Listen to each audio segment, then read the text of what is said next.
Esta es la sesión número 11 y estudiamos en el credo la declaración la Santa Iglesia Católica, que específicamente es creo en la Santa Iglesia Católica. Leo nuevamente el credo: creo en Dios Padre Todopoderoso, Creador del cielo y de la tierra. Creo en Jesucristo, su único Hijo, nuestro Señor, que fue concebido por obra y gracia del Espíritu Santo.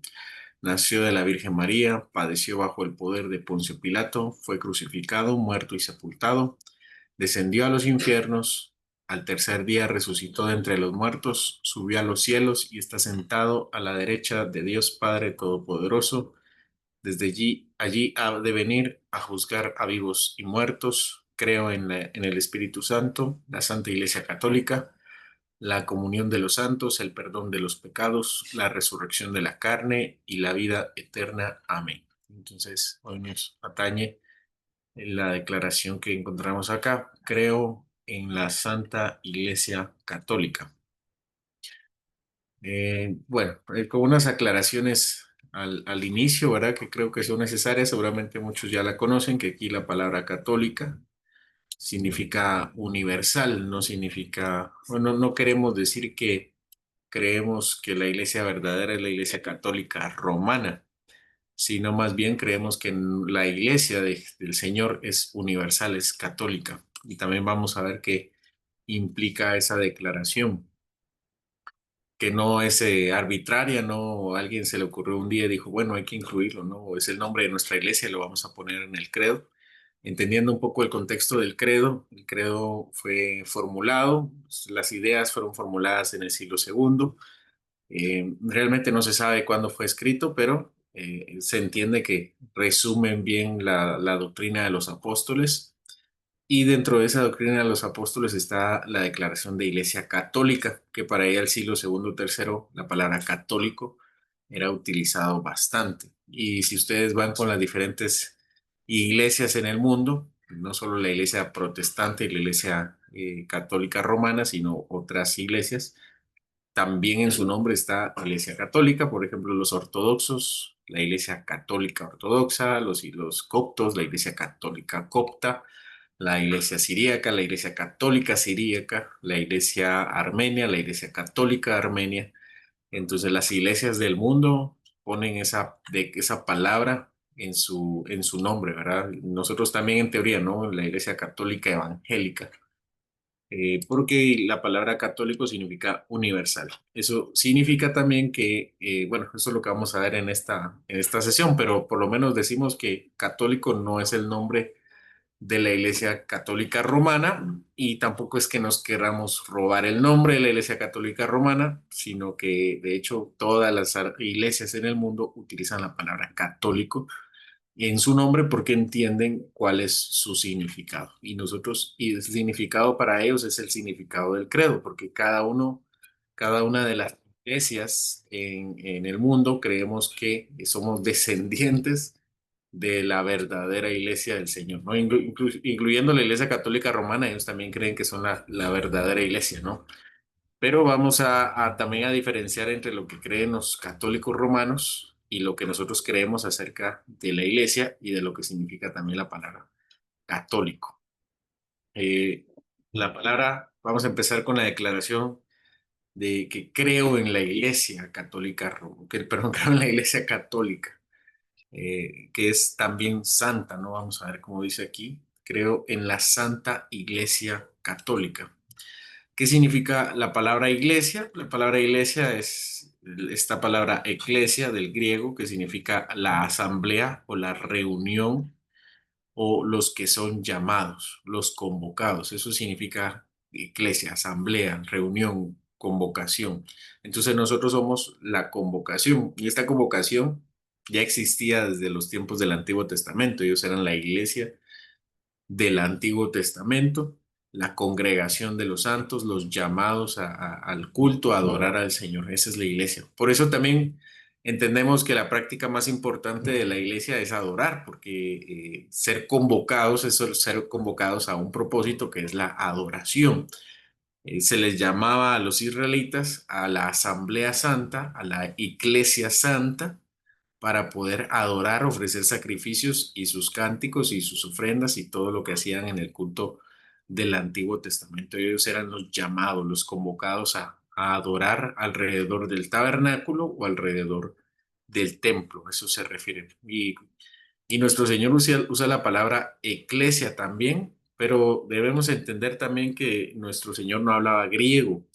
Eso está en el Nuevo Testamento en griego. Así lo escribe, así lo narran Mateo, ¿verdad? Dilo a la iglesia, dice nuestro Señor. Pero en ese tiempo no existía la iglesia como nosotros la conocemos hoy. Entonces, ¿a qué se refiere con la iglesia del Señor? A la congregación. Dilo a la congregación, que lo utiliza en arameo, que es una palabra muy similar, ¿verdad? Entonces, la iglesia viene desde el Antiguo Testamento, los que son llamados, los que son convocados a adorar al Señor. Y nosotros hoy no tradujimos, sino transliteramos la palabra eclesia por iglesia, que es lo que nos sale en nuestra lengua, ¿no? El equivalente.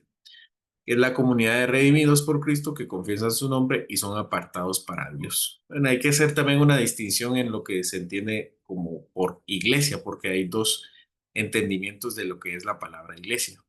La palabra iglesia puede ser referida al contexto local, una congregación, que son aquellos, como dice acá, que confiesan su nombre, y nosotros decimos que también lo incluyen nuestros hijos y somos apartados para Dios. Vamos a ver en un momento qué es la palabra apartado. Esa es una iglesia local. Una iglesia local son los que confiesan el nombre de Cristo y los hijos de estos, porque también son santos. Esto lo dice Primera de Corintios, capítulo 7 versículo 14, que porque hay un creyente confesante, hay un creyente que cree, entonces nuestros hijos son llamados santos y también santificamos al esposo o al cónyuge que no es creyente.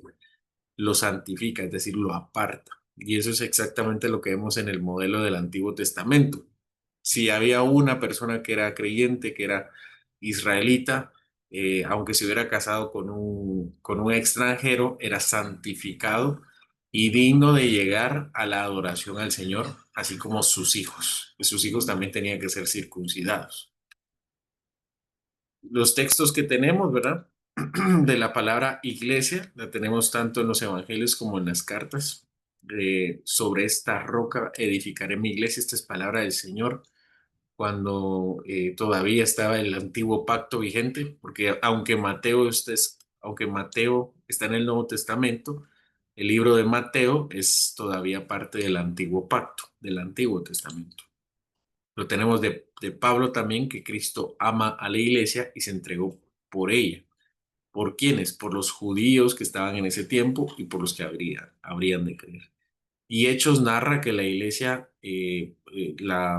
bueno, esta declaración es del apóstol Pablo, que se la da a los pastores de la iglesia de Éfeso, sí, de las iglesias en Éfeso. Y Pablo les dice que les da la iglesia de Dios, el cual él ganó con su propia sangre. ¿Quién? Él, el Señor Jesucristo, la ganó con su propia sangre. Y por eso ellos deben cuidar la iglesia, porque es parte del Señor. Vamos con la siguiente declaración, que dice el credo, ¿no? El credo dice que es la iglesia católica. Nuevamente, nosotros no creemos que católica se refiera a católica romana, sino a la universalidad del pueblo de Dios en todos los lugares, en todas las épocas. La catolicidad implica dos cosas, bíblicamente hablando. Primero decimos que no solo nuestra congregación es parte del pueblo de Dios, sino hay otras denominaciones, hay otras iglesias en las cuales también hay creyentes verdaderos. Ese es por un lado. Y por otro lado, también decimos que la iglesia de Dios ya no es más Israel, porque Israel, hablar de la iglesia era hablar de Israel. Cualquiera que pertenecía al pueblo de Dios era Israel y viceversa, ¿no? Israel era el pueblo de Dios. Ahora nosotros entendemos que los israelitas creyentes son parte del pueblo de Dios y los gentiles creyentes son parte del pueblo de Dios. Ahora entonces la palabra universal ya no se refiere solo a los israelitas, sino a todo el mundo. Y esa era la forma original con la que se utilizó y por la cual se colocó en el credo. En el entendimiento de la iglesia de los primeros siglos estaba los creyentes, los cristianos, los seguidores del Mesías, los seguidores de un judío, de un rabino judío llamado Jesús o llamado Yeshua, era su nombre real tal vez, es que ya no tiene solamente seguidores judíos, sino que ahora sus seguidores son católicos, son universales. No importa dónde estén, no importa qué idioma hablen, no importa dónde nacieron, es en todos lados. Eso se refiere entonces el credo cuando decía, creo en la iglesia católica, creo en la iglesia que es de todos lados, de todos los momentos. Y ahora con el pasar de los siglos también decimos que no es solo de todos lados, sino de todos los tiempos. Eso lo vemos claramente en las cartas también. Pablo dice que compartimos un cuerpo, compartimos una fe, un bautismo, un Dios y un Padre de todos. Bueno, esto es lo mismo, ¿no? Un Dios y Padre de todos. Pero no importa dónde nos encontremos, somos judíos, griegos, gentiles en general, compartimos el cuerpo, somos parte del cuerpo del Señor, tenemos una fe, un bautismo, perdón, y un Dios Padre de todos. Apocalipsis 7:9 dice que es una multitud incontable de todas las naciones que vienen delante del Cordero. Quienes se acercan al Cordero, no solo los judíos, sino de todos lados. Esto tal vez para nosotros suena un poquito, lo damos por sentado, lo damos por sentado porque vivimos en otro lado, no somos judíos. Pero al menos para Juan, que recibió esta profecía, el ver que su movimiento judío, que su movimiento mesiánico había llegado a todas las naciones, tuvo que haber sido impresionante. Porque recordemos que el apóstol Juan, tal como él mismo lo narra en el Evangelio, ellos estaban muy temerosos de lo que los judíos pudieron hacerle. El mismo Juan narra de cómo estaban encerrados en una casa porque tenían miedo que los mataran. Entonces, si ellos mismos habían flaqueado en su fe, si ellos mismos habían sucumbido a la erosión del movimiento de Jesús, que en ese tiempo ya no existía, o sea, ¿dónde estaban los discípulos? Se habían ido. Los 70 discípulos, las multitudes ya no existían, ni siquiera los 12 principales existían ahora, bueno, los 11 para este tiempo. Entonces Juan escribe el Evangelio contando que ellos estaban abandonando al Señor y estaban pensando redefinir su secta, que ya no iba a ser la secta de Jesús, sino tal vez alguna otra, y de repente aparecen con el Cristo crucificado, con el Cristo resucitado, y el Cristo resucitado cambia toda su perspectiva. Entender que Jesús ha resucitado lo saca del miedo, lo saca de la casa y lo saca a predicar a todos lados. Entonces, ver cómo Juan narra ese miedo que tuvieron los 12 y él mismo incluido al principio de su ministerio y después escribir en Apocalipsis que había, había de todas las naciones delante del Cordero, tuvo que haber sido muy impresionante. Por eso la palabra católico es importante de resaltar. Colosenses 1:5-6, el Evangelio da fruto en todo el mundo. Esta es la predicación de Pablo que la hace desde Éfeso. Él predica, cuando dice esto, es porque él está predicando en Éfeso y Pablo narra, o bueno, más bien es Lucas en Hechos, narra que vinieron de Asia, vinieron de regiones de Europa también para escuchar el Evangelio en Éfeso que Pablo estaba predicando. Y entonces, ya en la carta a los colosenses se da cuenta que esta iglesia de los colosenses, esta Pablo no la plantó. Esta seguramente fue una consecuencia de una predicación que tuvo con Epafras. Epafras seguramente fue evangelizado en Éfeso, mientras Pablo estuvo ahí un par de años, y después Epafras va a Colosas, a Frigia, a Colosas, y ahí predica. Y Epafras también cuidaba la iglesia de la Odisea y de Hierápolis. Entonces, Pablo tiene de primera mano cómo su evangelio está llegando a todos lados y en Colosas también hay judíos y ahí tienen problemas y entiende entonces que los judíos ya no son los únicos receptores del evangelio, sino en todo el mundo. A eso nos referimos como católico, que no solo es para los judíos, es para todo el mundo.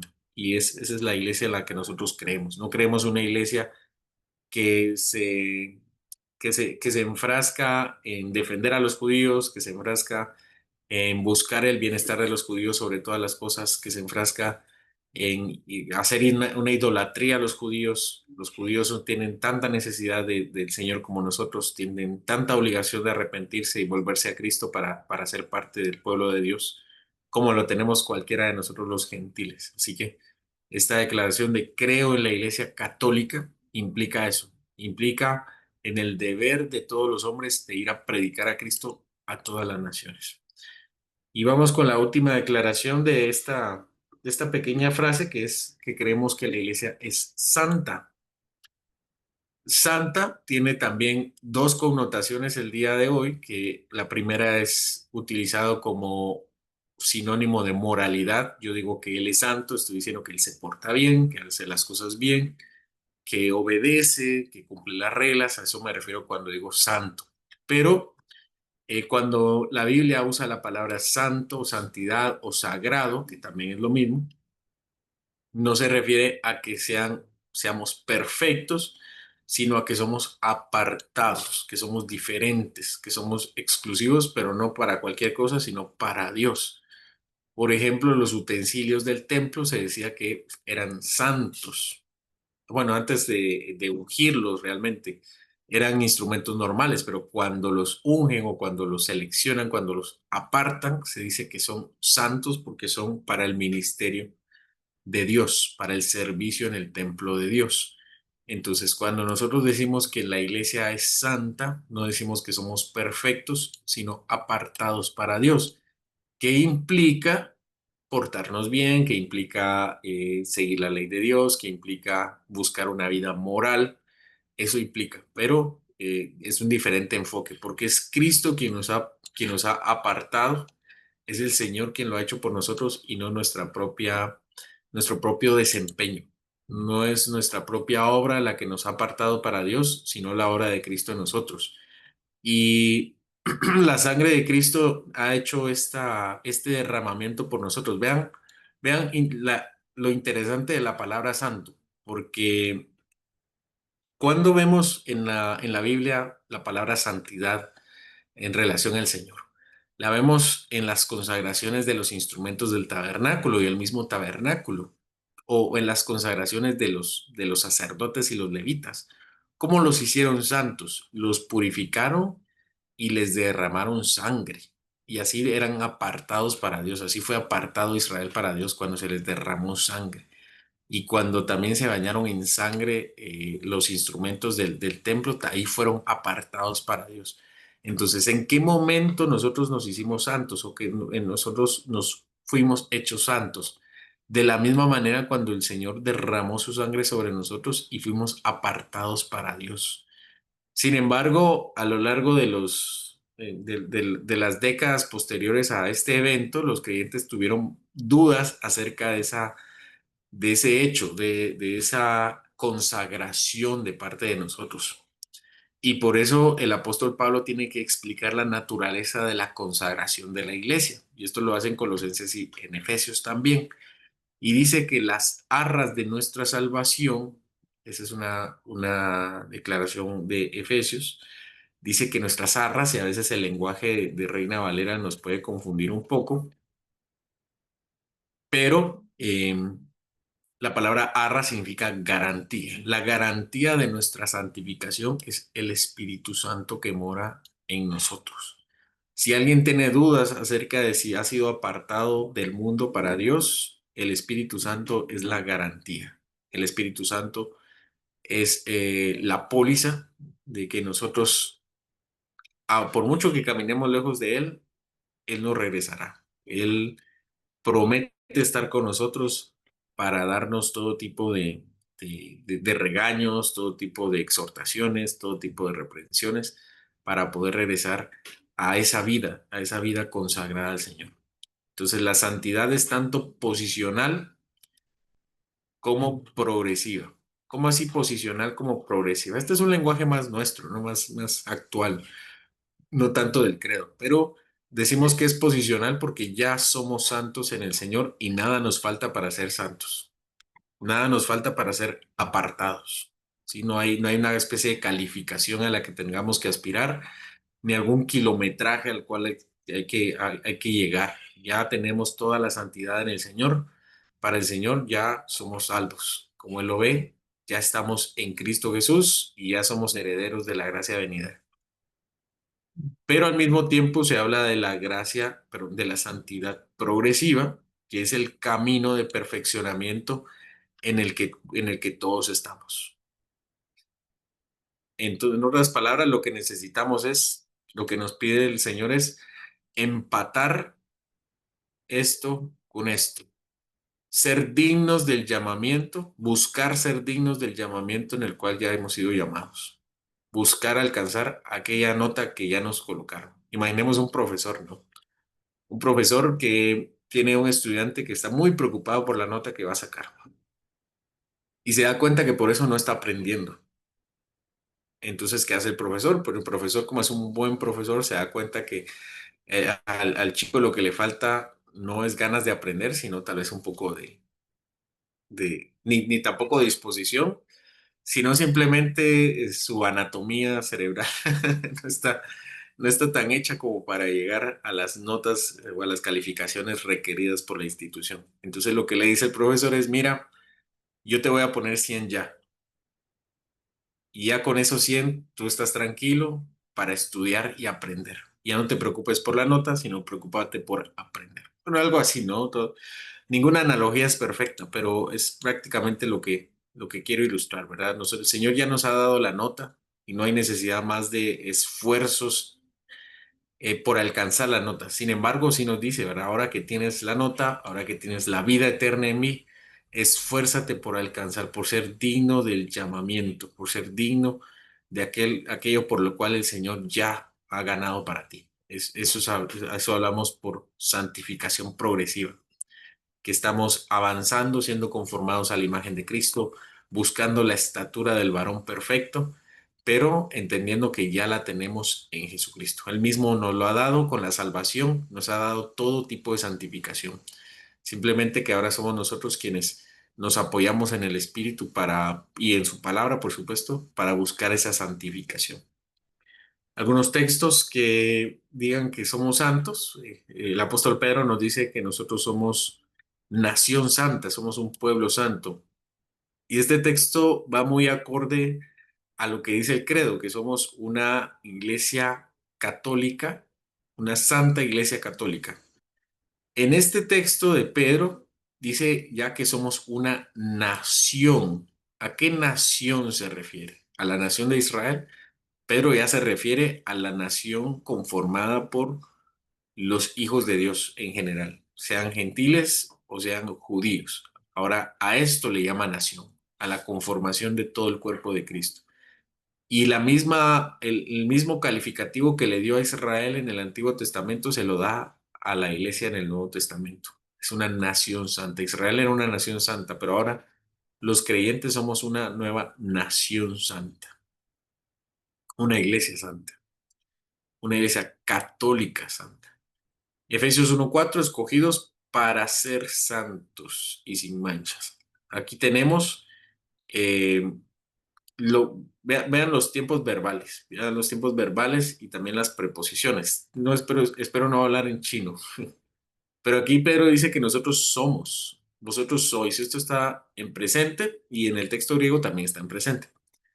Entonces aquí nos dice que la santidad es algo que ya somos, que ya tenemos. Pero Efesios nos dice que nos escogieron, que ya somos escogidos. Yo sé que también tal vez hace muchos estudiaron, ¿no? Y ya no saben de los tiempos verbales, pero esto es un tiempo participio. Participio es pasado, pasado participio. Entonces el Señor nos ha escogido en el pasado, pero tiene esta preposición que es para. Lo que me dice que esto va a ser tal vez en el futuro. Y lo confirmamos por el verbo que viene acá, que es para ser santos. ¿Qué quiere decir esto? Bueno, de acuerdo, si solo leemos a Pablo, nos damos cuenta que lo que ya somos, somos escogidos, pero todavía no somos santos, todavía nos falta por alcanzarlo. Somos escogidos para ser santos. Pero Pedro nos dice que ya somos santos. ¿Cuál de las dos es verdad? Ambas son verdad. Ambas son verdad, porque en el Señor ya somos santos, pero nos está santificando. Estamos buscando esta santidad por medio de nuestro caminar con el Señor. Ahora veamos santificados en Cristo Jesús. ¿Qué habla aquí de santificados? Este es un tiempo pasado participio. Pasado participio, ya fuimos santificados en Cristo Jesús. Ya fuimos, y vean esta conjugación, llamados a ser santo. Aquí vemos ambas cosas, porque Pablo nos dice que ya fuimos santos, pasado participio, y que ya fuimos llamados a, que es otra preposición como para, a ser santos. Entonces, ¿cuál de las dos verdades? ¿Cuáles son de las dos verdades? ¿Somos llamados en el pasado para ser santos en el futuro o somos santos en el pasado? Ambas. De acuerdo a su texto, somos ambos. Somos santificados cuando Cristo muere por nosotros y al mismo tiempo somos llamados a buscar esa santidad. Impresionante como la Biblia lo dice, ¿no? Para que entendamos cuál es la calidad de nuestro llamamiento, qué es lo que espera el Señor de nosotros y qué es lo que el Señor nos ha otorgado también en Jesucristo al ser parte de la iglesia. Así que esas son las tres declaraciones acerca de, vamos a revisarlas, de la iglesia, que somos una iglesia santa y somos una iglesia católica, universal. Ok. Ahora, ¿para qué esta declaración, verdad? ¿Cómo puede redundar esta declaración?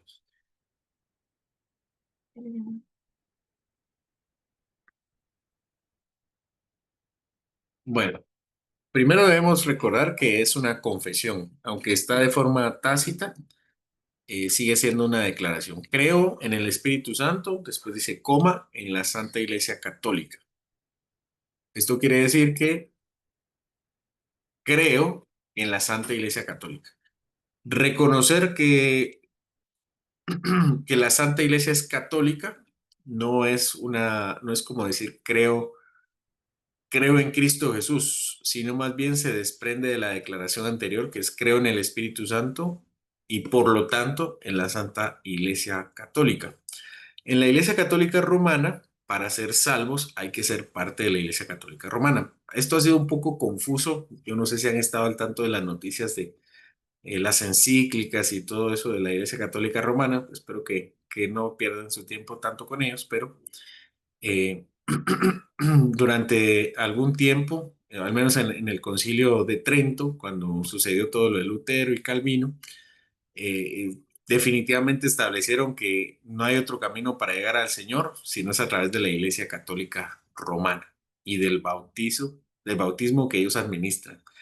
Y se dice que la Iglesia Católica tiene un sistema sacramental.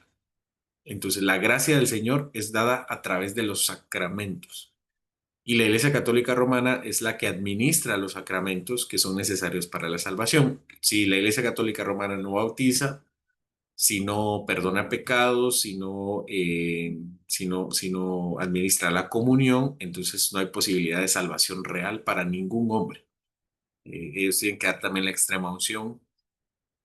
Entonces, cualquiera que esté fuera de la Iglesia Católica Romana no tiene oportunidad de salvación, de acuerdo al Concilio de Trento. Sin embargo, ya en el siglo XX, XXI, se empezaron a dar cuenta que esa declaración sí está un poco extrema, está un poco excedida, especialmente porque empezaron a tener relaciones con luteranos, con ortodoxos, luteranos liberales, por cierto. Entonces firmaron, al principio del siglo XX, firmaron una especie de carta de conocimiento, carta de entendimiento, en la cual dicen que tal vez los luteranos sí pueden llegar al cielo con los evangélicos y también los ortodoxos.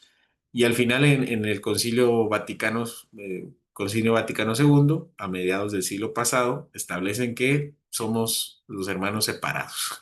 Yo no sé si han escuchado esa declaración, que los evangélicos somos hermanos separados.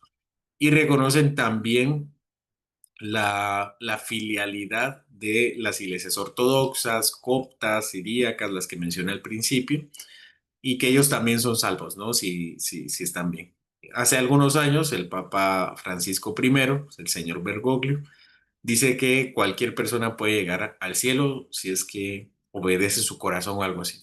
Y también no sé si estuvieron al tanto de esa noticia, pero fue un niño que le preguntó al Papa sobre si su papá había ido al cielo porque era ateo. Y ustedes saben que el señor Bergoglio era bastante liberal y le dijo que si él había obedecido su corazón, seguramente había ido al cielo. Entonces, esa es la doctrina católica que se reparte entre todos los caminos llevan al cielo y solo ellos llevan al cielo. Es solo en la Iglesia Católica Romana hay salvación y en la práctica es cada quien haga lo que quiera. Eso es en la Iglesia Católica Romana. ¿Qué decimos nosotros cuando confesamos creo en la Santa Iglesia Católica? ¿Decimos que solo en la Iglesia hay salvación? En un sentido, sí. Decimos que cuando decimos creo en la Santa Iglesia Católica, decimos que solo en la Iglesia hay salvación. Eso es cierto. Solo en la Iglesia hay salvación. ¿A qué me refiero eso? ¿A qué me refiero con eso? O, bueno, primero quiero decirles que no es algo mío. Eso lo declara las iglesias evangélicas históricas y eso también está en nuestra confesión de fe de Westminster. ¿A qué se refieren las iglesias evangélicas históricas y la confesión de fe de Westminster? A dos cosas. Primero, que sin la iglesia no hay salvación. ¿Por qué sin la iglesia no hay salvación? Quien lleva el mensaje del evangelio es la iglesia. Así que si alguien quiere ser salvo, necesita la predicación de la iglesia. Por eso dice que no hay salvación ordinaria. Ordinaria significa que la forma normal de recibir la salvación es que alguien le predique a otra persona y entonces esta crea. Si la iglesia no llega a un lugar, no llega la salvación, porque no llega el mensaje, el cual está ligado a la forma de salvación del mundo, ¿no? Imaginemos una tribu perdida en las Amazonias, y no conocen al Señor, no tienen Biblia, no tienen nada. Si el Señor no decide levantar un misionero y llevarlo allí y predicarles el mensaje en su idioma, y no lo entienden y el Señor no toca sus corazones para que lo entiendan y crean, no hay oportunidad de salvación. Eso es algo así como, bueno, tenemos claros ejemplos en la Biblia. En el Antiguo Testamento tenemos a Jonás. El Señor podía salvar, pero el Señor, la forma ordinaria que lo hace es enviando a sus siervos. Y le dice a Jonás, ve y predícale el arrepentimiento. No literalmente sí, pero eso es lo que hace, ¿no? Ve y predícales a Nínive. Y pues ya saben la historia, no quería, pero finalmente sí fue y les predicó el arrepentimiento. Y los ninivitas creyeron y el Señor no les hizo nada más. Jonás se enoja porque sabía que si él les predicaba, el Señor los iba a perdonar. Y si ellos creían, el Señor los iba a perdonar. Así que vemos ahí que sin la iglesia no hay mensaje y sin mensaje no hay salvación. Eso también lo vemos en el Nuevo Testamento con Cornelio. Cornelio es, ¿verdad, hermanos? Cornelio. La Biblia dice, Hechos dice que Cornelio es un hombre piadoso y que busca a Dios. Sin embargo, que sea piadoso y que busca a Dios no significaba que fuera salvo. Entonces, ¿qué hace el Señor para traer salvación a la casa de Cornelio? Le llama a Pedro. El Señor llama a Pedro y le dice, Pedro, levántate y ve a predicar a la casa de Cornelio. Entonces, Pedro hace caso, después de la visión de los alimentos. Pedro va y predica en la casa de Cornelio y Cornelio cree y son bautizados en el Espíritu y bautizados en verdad. Entonces llega la salvación y Pedro hace la declaración. Ahora entiende que la salvación es también para los gentiles y no solo para los judíos. Eso es por Hechos 10, imagínense. Ya la misión ha llegado bastante avanzada para reconocer que los gentiles también somos dignos por nuestra miseria de recibir el Evangelio. Entonces, cuando decimos creo en la Santa Iglesia Católica es porque sin la Iglesia también no hay posibilidad de salvación, no hay posibilidad ordinaria de salvación. El Señor puede decidir salvar de otra forma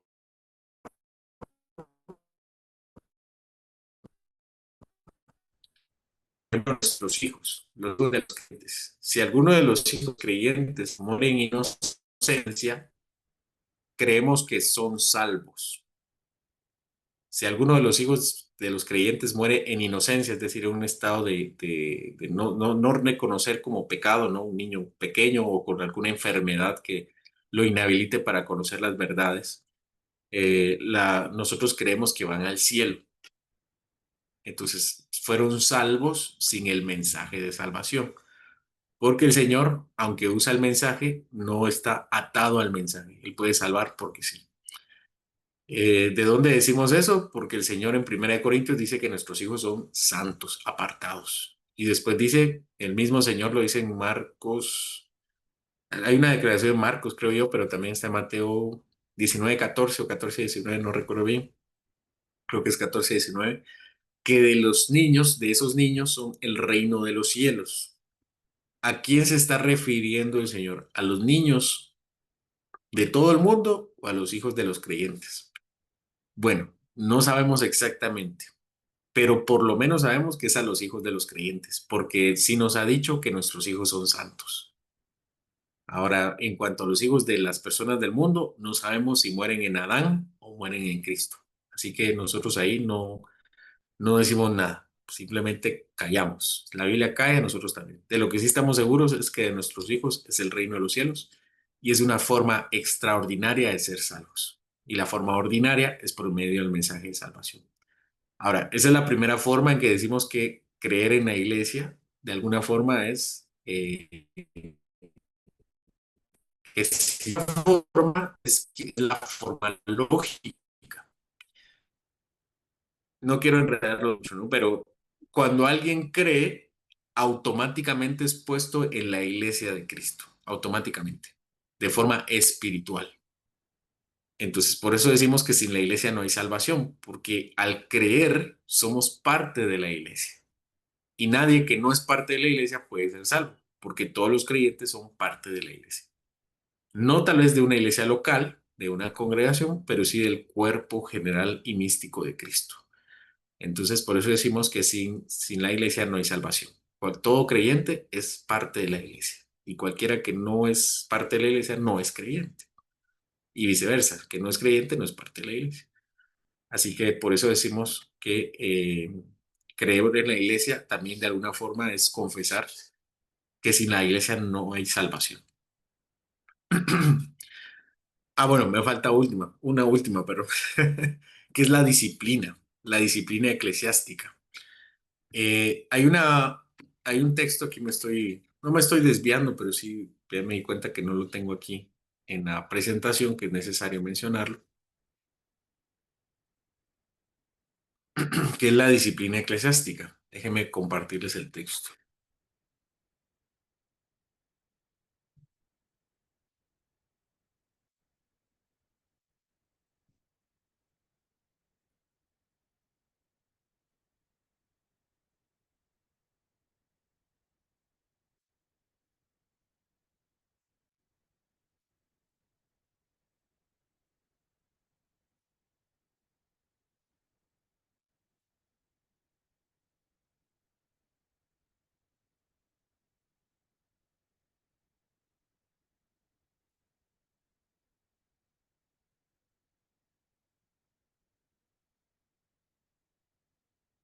Ok, aquí dice, dice Mateo 16:13. Viniendo Jesús a la región de Cesarea de Filipo, preguntó a sus discípulos diciendo, ¿quién dicen los hombres que es el Hijo del Hombre? Ellos dijeron, unos Juan el Bautista, otros Elías y otros Jeremías o alguno de los profetas. Él les dijo, ¿y vosotros quién decís que soy yo? Respondiendo Simón, Pedro dijo, tú eres el Cristo, el Hijo del Dios viviente. Entonces le respondió Jesús, bienaventurado eres Simón, hijo de Jonás, porque no te lo reveló carne ni sangre, sino mi Padre que está en los cielos. Y yo también te digo que tú eres Pedro, y sobre esta roca edificaré mi iglesia, y las puertas del Hades no prevalecerán y a ti te daré las llaves del reino de los cielos, y todo lo que atares en la tierra será atado en los cielos, y todo lo que desatares en la tierra será desatado en los cielos. Entonces mandó a sus discípulos que nada dijesen que él era Jesucristo. Bueno, no hay pasaje más difícil de interpretar que este, creo yo. ¿Qué significa que a Pedro le han dado las llaves del reino de los cielos? ¿Qué significa? Bueno, empecemos un poco antes. ¿Qué significa que Pedro es la roca? Muchos dicen que la declaración es la roca. Y bueno, esto no dice el pasaje. El pasaje, y esto también lo dice Arcis Pro, que no dice que la declaración sea la roca. Le dice, tú eres Pedro y sobre esta roca. ¿Sobre esta roca qué? Sobre Pedro le está diciendo a él, especialmente porque Petro significa piedra. Edificaré mi iglesia. ¿Eso significa que el Papa entonces es Pedro? No, eso sí es completamente contrario. Eso sí está fuera del lugar, completamente sacado de la manga. Lo que está diciendo es que la iglesia la construirá sobre Pedro. Y esa no es una declaración solo de nuestro Señor. El apóstol Pablo en Efesios también dice que la iglesia está construida sobre Pedro y sobre los demás apóstoles. Entonces aquí Pedro es la representación de los apóstoles. La iglesia está construida sobre los apóstoles. Y a Pedro le dan la llave del reino de los cielos. Él es el que tiene por eso muchos lo ilustran, ¿no? Como estando allá en el portón del cielo, viendo a quién deja entrar, a quién deja salir. Y es que a Pedro se le da el acceso, el permiso de dar acceso al reino de los cielos, pero su trabajo no es en los cielos. Dice, y todo lo que atares en la tierra será atado en los cielos, y todo lo que desatares en la tierra será desatado en los cielos. Está diciendo que todo el trabajo de Pedro, todo el trabajo de Pedro aquí en la tierra tendrá repercusiones en el cielo. No significa que él estará en el cielo abriendo la puerta. Dice que aquí la obra que Pedro haga será una repercusión para el cielo. Ahora, ¿esto qué tiene que ver, no, con la iglesia? Lo que nos dice este pasaje es que la iglesia, a través de sus gobernantes, tienen la autoridad de abrir y cerrar el cielo. ¿Cómo? Bueno, ¿cuál es la forma de abrir el cielo para los hombres? A través de la predicación de la palabra. ¿Y cuál es la forma de cerrar el cielo? O sea, nosotros debemos buscarle un sentido bíblico. ¿Cómo se abren los cielos para una persona cualquiera? Se le predica el evangelio. ¿Y cómo se le cierra la puerta de los cielos a una persona? Bueno, no se le predica el evangelio. Y también todas las gracias detrás de ellos que son los sacramentos. ¿Dónde tenemos esto? Esto es la autoridad de la disciplina eclesiástica. Vamos a ver, veamos acá.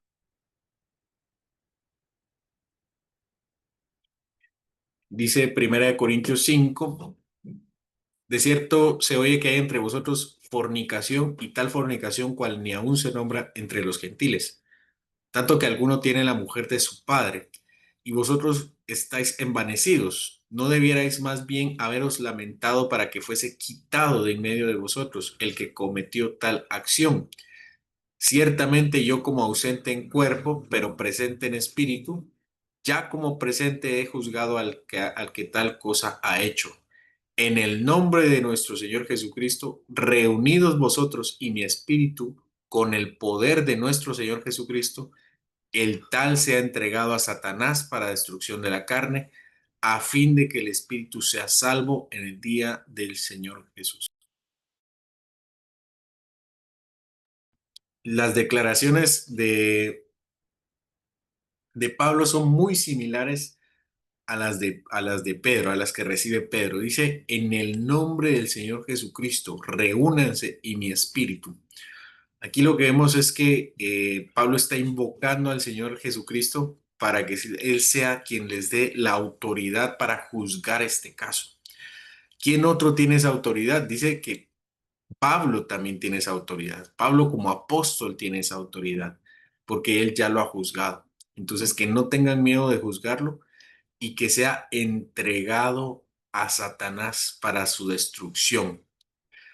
Entonces, ¿qué es lo que hace? ¿Qué es lo que nosotros entendemos de este texto? Que cuando alguien es disciplinado, cuando alguien es censurado, es restringido de la palabra y de los sacramentos para que el evangelio no le resplandezca. Y como dice nuestro Señor también en Marcos, que no escuche el evangelio y que no crea y que no le sean perdonados sus pecados. Eso el Señor lo dice en Marcos capítulo 4, que a las personas el Señor no manda, el Señor manda a predicar, eh, que las parábolas tienen ese sentido, que no todos entiendan, para que no todos crean y que no a todos se les perdonen los pecados. Entonces lo que quiere aquí Pablo es que se le restrinja el acceso a esta persona, sea entregado a Satanás para destrucción de la carne. Y eso es lo que pasa. ¿Cómo entendemos esto de destrucción de la carne? Está muy difícil, también tenemos que interpretarlo a la luz de la palabra. Y lo que pasa en Segunda de Corintios es que efectivamente lo juzgan y estando como lejos de la iglesia espiritualmente, se pone muy triste esta persona. Y entonces Pablo dice, reciban a esta persona porque si no se va a morir de tristeza. Entonces lo que vemos es que es separado de la congregación para que él entienda que necesita el arrepentimiento del Señor. Por eso dice que es entregado para destrucción de la carne de forma física, para que su espíritu sea salvo. Se le separa de la iglesia para que entienda cuál es su pecado, se arrepienta y regrese al Señor. Y eso es lo que pasa efectivamente. Así como profetiza Pablo, él se arrepiente, estando lejos de la iglesia, espiritualmente de la iglesia, y vuelve a la iglesia, y entonces ya le levantan la sanción. Entonces decimos también que la iglesia tiene el poder de la salvación a través de la predicación y restringe ese poder, o mejor dicho, restringe esa oferta por medio de la disciplina eclesiástica. Así que a eso nos referimos. En términos generales, esta declaración de creo en la Santa Iglesia Católica, aparte de hablar del poder de la Iglesia para dar vida y para quitarla, o para abrir la puerta de los cielos, o para cerrarla, también tiene implicaciones sobre nosotros, que es reconocer que nuestra iglesia no es la única. Hay muchos creyentes de muchos lados. Aún en la Iglesia Católica hay creyentes del Señor. eh, no significa que deban estar ahí. De hecho, uno de los pasajes favoritos de nosotros para referirse a ellos es cuando el Señor le dice, salgan de Babilonia, salgan de esa institución que los va a matar. Entonces, nosotros creemos que en la Iglesia Católica Romana hay creyentes, pero se tienen que salir de ahí. Si no, los va a ahogar con su idolatría. Además, amar la unidad del cuerpo de Cristo. Nosotros deberíamos velar por la unidad del cuerpo, siendo parte íntegra del cuerpo de Cristo y buscar el beneficio de los demás. Pero eso vamos a hablar un poco después también. Evitar los sectarismos y divisiones innecesarias. A veces las denominaciones son necesarias siempre y cuando reconozcamos que son esos, son denominaciones, no somos iglesias diferentes. Y nos recuerda también nuestro testimonio santo ante el mundo. Somos santificados, apartados, somos diferente al mundo. Estamos en el mundo, pero no somos parte del mundo. A eso se refiere el credo cuando dice que somos santos. Así que hemos terminado, se alargó un poquito. Yo creo que no pensaba que se fuera a alargar, pero esta parte de creo en la Iglesia Católica se hizo bastante interesante. Hermanos, no sé si tienen alguna duda o algún comentario antes de terminar. Pastor, yo tengo una duda. Adelante, hermano. ¿Cómo conciliamos, pastor, en lo último que usted decía sobre eh, que la iglesia restringe los cielos con el tema de la censura o la disciplina? pero nosotros somos llamados también a restaurar el alma de nuestro hermano, pues que falló, pero o no entendí bien sobre de que se le limita la predicación, bueno, y también, ¿verdad? Lo que sabemos de los sacramentos, pero ahora cómo conciliamos eso con cerrarle, pero también restaurar el alma de nuestro hermano. Gracias, hermano. Buena pregunta. Bueno, lo vamos a ver en temas de disciplina y no en esta clase. Esto mentiras. Sí, yo recuerdo haberlo hablado cuando discutimos un poco acerca de las censuras en nuestro estudio de la confesión, pero lo que vemos ahí y lo que vemos en la escritura, por supuesto, es que son los grados de disciplina, ¿no? Los niveles de disciplina. Nosotros decimos disciplina, pero son las censuras, los grados de censura. Están los grados menores, que son, como dice el Señor, que es la amonestación, las amonestaciones y los regaños, que pueden ser a nivel personal o a nivel oficial, cuando el consistorio, los ancianos llaman a la persona para amonestarle. Y si esta persona no. Bueno, si el pecado es muy escandaloso, lo tienen que hacer público, ¿no? Lo tienen que hacer público y tienen que dar un tiempo donde no será administrado los sacramentos, pero sí puede participar del culto para que escuche la palabra. Pero esto solo si ya confesó sus pecados, ya confesó sus pecados. Entonces, se tiene a alguien, imaginemos a alguien que cae en adulterio, ¿no? Y reconoce sus pecados, entonces se les dice, bueno, hermano, nos alegramos mucho que haya recapacitado y pues no era el propósito del matrimonio, pero por lo menos ha entendido que ha pecado. Entonces se le mantiene en la congregación porque él está arrepentido, pero se le limita la Santa Cena, por ejemplo, porque se le da un periodo para entender si realmente está arrepentido y también la iglesia debe ver sus frutos de arrepentimiento. Entonces, digamos que ese es el plan amistoso, el más ideal en esta situación que no es ideal. Pero puede ser que no se arrepienta. Entonces, cuando dice el Señor, ¿verdad? Si no escucha a la iglesia, es decir, si no públicamente no acepta su regaño, tenle por gentil y publicano.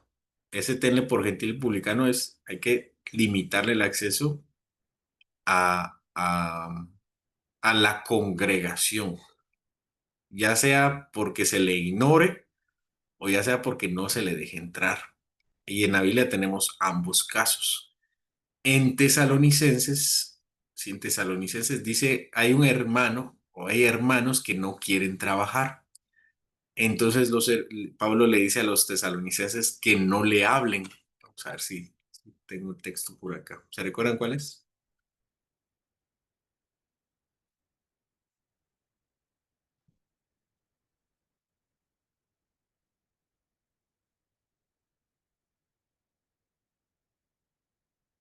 Ah,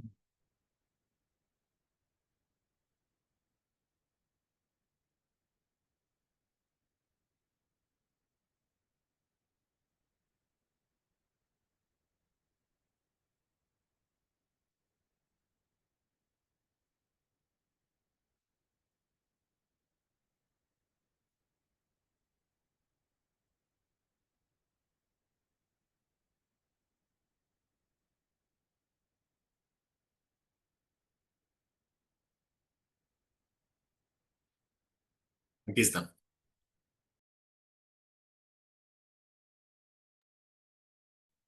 Dice, bueno, el contexto es el que no quiere trabajar, pero ordenamos que os apartéis de todo, hermano, que ande, aquí está. Pero os ordenamos, hermanos, en el nombre del Señor Jesucristo, que os apartéis de todo hermano que ande desordenadamente y no según la enseñanza que recibisteis de nosotros. Porque vosotros mismos, vamos a ver, no comimos. Aquí Pablo empieza a decir que él trabajó para comer y concluye que ellos tienen que hacer lo mismo, porque también cuando estábamos con vosotros os ordenamos esto. Si alguno no quiere trabajar, que no coma, porque ellos mismos trabajaron para comer. Y se les exhorta, se les regaña, pero dice que si alguno no obedece a lo que decimos por medio de esta carta, a ese señaladlo y no os juntéis con él para que se avergüence, mas no lo tengáis por enemigo, sino amonestadle como a hermano. Entonces, puede ser que no se arrepienta y se puede quedar en la congregación. Se puede quedar en la congregación, pero hay que amonestarle constantemente. O también está el otro caso que menciona él, que es no hablarle.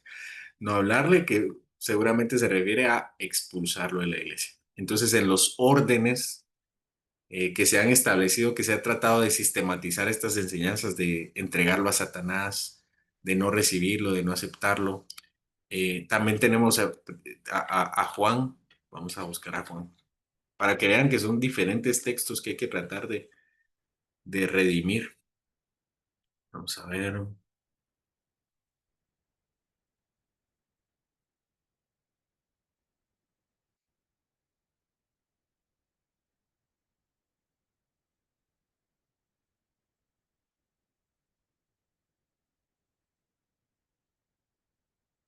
aquí está el otro. Aquí tenemos el caso no solo de un contumaz en su comportamiento, en su amonestación, sino de un contumaz, de alguien necio en su doctrina. Vean lo que dice este pasaje de Juan. Dice, mirad por vosotros mismos para que no perdáis el fruto de vuestro trabajo, sino que recibáis galardón completo. Cualquiera que se extravíe y no persevera en la doctrina de Cristo, no tiene a Dios. El que persevera en la doctrina de Cristo, ese sí tiene al Padre y al Hijo. Si alguno viene a vosotros y no trae esta doctrina, no le recibáis en casa ni le digáis bienvenido, porque el que le dice bienvenido participa en sus malas obras. Entonces, tenemos los casos de contumacia o de necedad, de persistencia en su pecado, que incluye persistir en el pecado, pero no está haciendo daño a la iglesia, entonces manténgale cerca y amonéstenlo constantemente. O puede ser alguien que sí está haciendo constante daño a la iglesia y a este no hay que recibirlo más, hay que restringirle su acceso a la congregación. Y eso es entregarlo a Satanás. Entonces esperamos que el Señor toque su corazón y que regrese arrepentido y diga, perdón, me equivoqué, pequé delante del Señor. A eso hay un pasaje más, no recuerdo, pero había un pasaje más en Juan. Está, ya me acordé. El, ahorita se los enseño.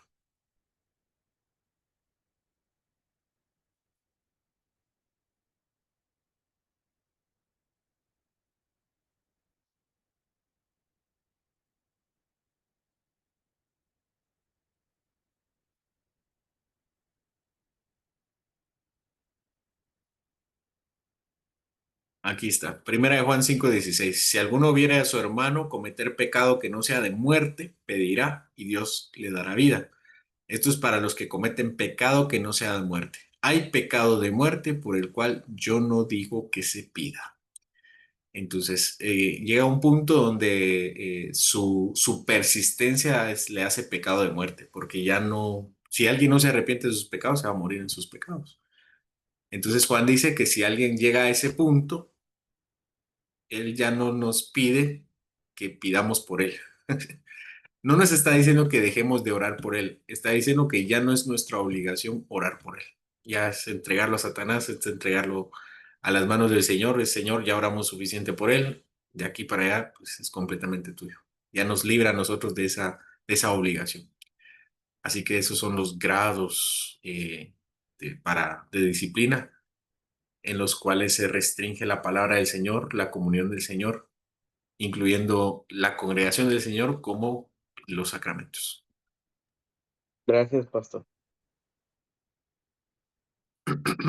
Bueno, hermanos, ¿alguien más tiene alguna otra duda con este tema?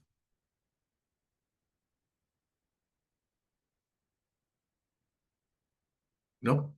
Bueno, entonces, estas son las implicaciones de ser una santa iglesia. Ser santo, ser apartado, incluyendo nuestra perseverancia en la fe, como una exhortación a todos, una amonestación también, hermanos, a que el Señor exige una santidad bastante alta, que es la que Él ya nos ha dado en Cristo Jesús, y la iglesia es la encargada de velar por eso. Y al mismo tiempo reconocer que no solo somos nosotros, hay muchos creyentes en todos lados, creyendo en el Señor, perseverando en el Señor, y debemos estar conscientes de esa universalidad, no cerrarnos en nuestra denominación o en nuestra iglesia, sino estar abiertos a que el Señor tiene pueblo en todos lados. Así que vamos a terminar orando.